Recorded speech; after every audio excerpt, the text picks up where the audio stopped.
ಮಾನ್ಯ ಸುಧಾಕರ್ ಅವರ ಆಕ್ರೋಶಭರಿತ ಮಾತುಗಳನ್ನು ನಾನು ಕೇಳಿದ್ದೇನೆ.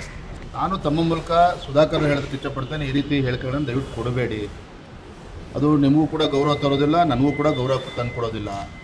ಅಲ್ಲಿ ಯಾರು ಆಯ್ಕೆ ಆಗಿದೆ ಅವನು ಕೂಡ ಪಕ್ಷದ ಒಬ್ಬ ಕಾರ್ಯಕರ್ತ ಮತ್ತು ಸುಧಾಕರ್ ಅವರ ಸಂಬಂಧಿನೂ ಕೂಡ ಹೌದು. ಹಾಗಾಗಿ ಚುನಾವಣಾ ಪ್ರಕ್ರಿಯೆ ಏನಾಗಿದೆ ಅನ್ನೋದನ್ನ ಅವರು ಕೂಡ ಅರ್ಥ ಮಾಡ್ಕೊಳ್ಳಿ.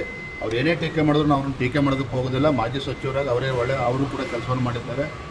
ಆದರೆ ಪಕ್ಷ ಏನು ತೀರ್ಮಾನ ಮಾಡಿದೆ ಜಿಲ್ಲಾ ಮಟ್ಟದಲ್ಲಿ ಅದು ಕೇಂದ್ರದಿಂದ ಸಮ್ಮತಿನೂ ಕೂಡ ಸಿಕ್ಕಿದೆ. ಅದು ನಂದು ಯಾವುದೇ ರೀತಿ ನನ್ನ ಮೂಗು ತೋರಿಸ್ತಕ್ಕಂಥ ಕೆಲಸ ಆಗಿಲ್ಲ. ಹಾಗಾಗಿ ಈ ರೀತಿ ಹೇಳಿಕೆಗಳನ್ನು ಕೊಡ್ತಕ್ಕಂಥದ್ದು ಖಂಡಿತ ಇದು ಪಕ್ಷಕ್ಕೂ ಕೂಡ ಗೌರವ ತಂದುಕೊಡೋದಿಲ್ಲ, ಅವರು ಕೂಡ ಗೌರವ ತಂದುಕೊಡೋದಿಲ್ಲ.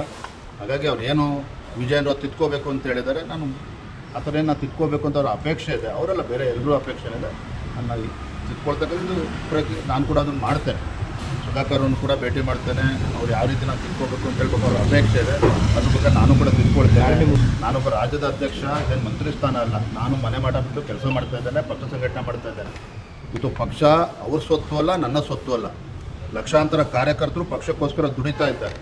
ಹಾಗಾಗಿ ಇದು ಪಕ್ಷ ನನ್ನ ಸ್ವತ್ತು, ನಾನು ಮುಂದೆ ಮುಖ್ಯಮಂತ್ರಿ ಆಗಬೇಕು, ಇದನ್ನು ಕಣ್ಮುಂದಿಟ್ಕೊಂಡು ಪಕ್ಷ ಸಂಘಟನೆ ಮಾಡ್ತಾ ಇಲ್ಲ. ಆ ರೀತಿ ಹಗುರವಾಗಿ ಮಾತಾಡ್ತಕ್ಕಂಥದ್ದು ಅವ್ರಿಗೆ ಶೋಭೆ ತರೋದಿಲ್ಲ.